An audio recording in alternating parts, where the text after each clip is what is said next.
Schools are the beating hearts of Ugandan communities, a place where change can be introduced and new behaviors encouraged. But lack of parental participation is a recurrent issue, one of the consequences being the lack of midday meals, which in turn leads to poor academic results. This is why SNV has chosen schools as an entry point to communities, organizing parents around the school garden, and this way encouraging parents to provide midday meals to their children, while at the same time introducing them to better agricultural practices.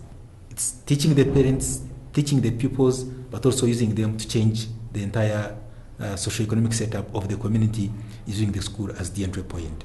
We say an empty stomach goes along with an empty brain. With the feeding in the afternoon, children now are concentrating very well.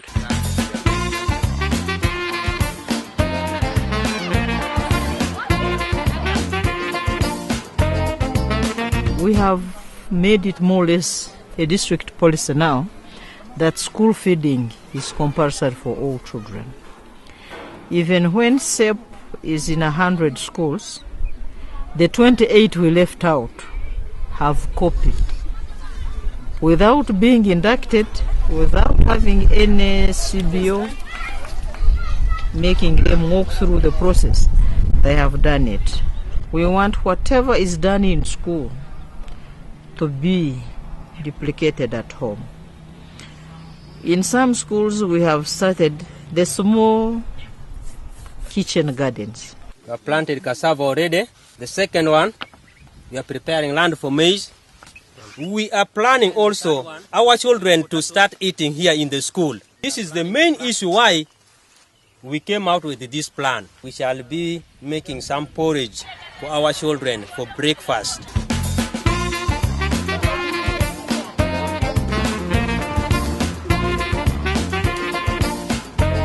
When SEP was introduced, we had to look at a number of things. One was the cash crop, where parents can get money to support their pupils at school, like provision of scholastic materials, buying of uniform, books, and the like. So we thought of coffee as the main cash crop of the country. And we agreed that as a school, we must plant coffee. That was on the cash crop. Then on the food crop, we thought of banana, which was easy. Well, it becomes a cash crop, and again, it gives money. So with the parents, we planted 600 banana suckers, kitika type, which are edible. We proved again that in 1 year, bananas can be ready. And this has been a challenge, actually, in the community. People don't believe it, how we are making it, because they think that when they plant in their own villages, it does not mature very quickly, as we are doing here. But we say, no, people must wake up, and we are actually grateful. People have come up now. Apart from bananas and coffee, what else can we do? The parents said, no, let's plant pineapples. We have over 600 pineapple suckers, and out of those, we have actually got like over 20,000. We have started harvesting for the school, and even parents have started getting some suckers out of them. So we have a number of projects here, and we are very grateful with the SEP. The school makes a seed bed for the vegetables. It transplants what it needs and gives out the rest to the pupils to take home. If they look after them the way they've been looking after those at school, they will be able to improve on their diet. So nutrition at household level will improve. And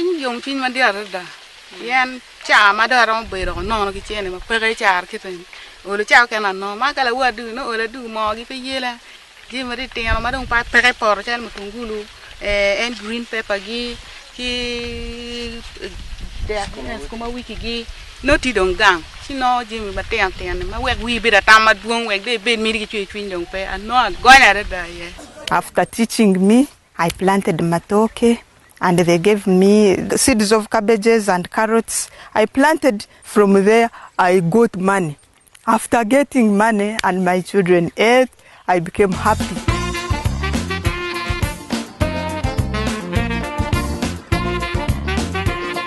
We never used it to attend the meetings, but because now we are getting skills from the school, now like people are passing by here, they are admiring my garden. From your garden? Yes. Oh, it looks very tasty. Yeah.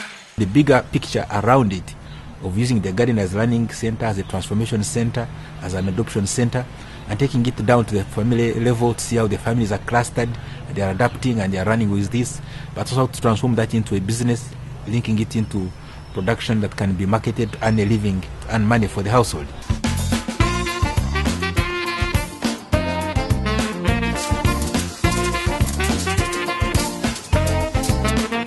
We facilitate people or communities to identify their own challenges and then work with them to find the solutions. And that empowerment process helps them to say, yes, I can do it. And because of that approach of empowering them to identify their own problems, we find it quite enriching and empowering. They do not have to rely on external parties. They can find their own resources and solve problems. So with the support, with the investment in mobilizing the communities, in having very good relationship with the districts, in using the local partners whom we call the local capacity builders, then we have a mass of people that are quite supportive, that are quite empowered and enthusiastic about the program. And that's how we get the results.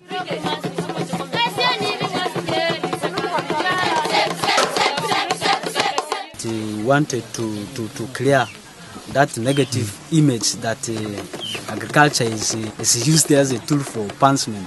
There were two important aspects, making them understand agriculture as a business and also them getting the good practices. I found a scale of planting onions here and I go with it at home, and these scales, I plant mine, I get 50,000 shillings. That is can assist me to pay the school fees.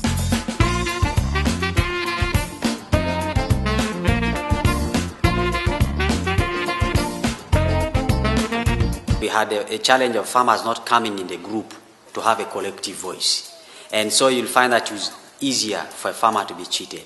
We have middlemen here at different community levels who come and buy from the farmers at a cheaper rate and sell highly at a market rate. And so when we heard about that, we said, I think we need to stop this. Let's use this as a center where we can be able to mobilize the farmers to bring their bulk here. And then we set or we choose the market volunteers who go and assess the markets from different trading centers or the market areas. We get money from that cocoa. It can assist the school to have toilets. Then we also promise after harvesting, we can buy some lacking textbooks for the school, for the teachers to use. And from this very garden, apart from harvesting over 90 bunches, we have sold them. We are using actually one of the money to install the water tank, and then we have extended our garden. And see the people, most of them, like 95% of them, have uniform. Now they know the value of education, they are proud of their school, and they feel that with education one can get what or he wants, because we have transformed the school within few years and we have reached where we have reached. So with parents, when they have trust in you and when you sensitize them more, of course they will have to change, and they have changed.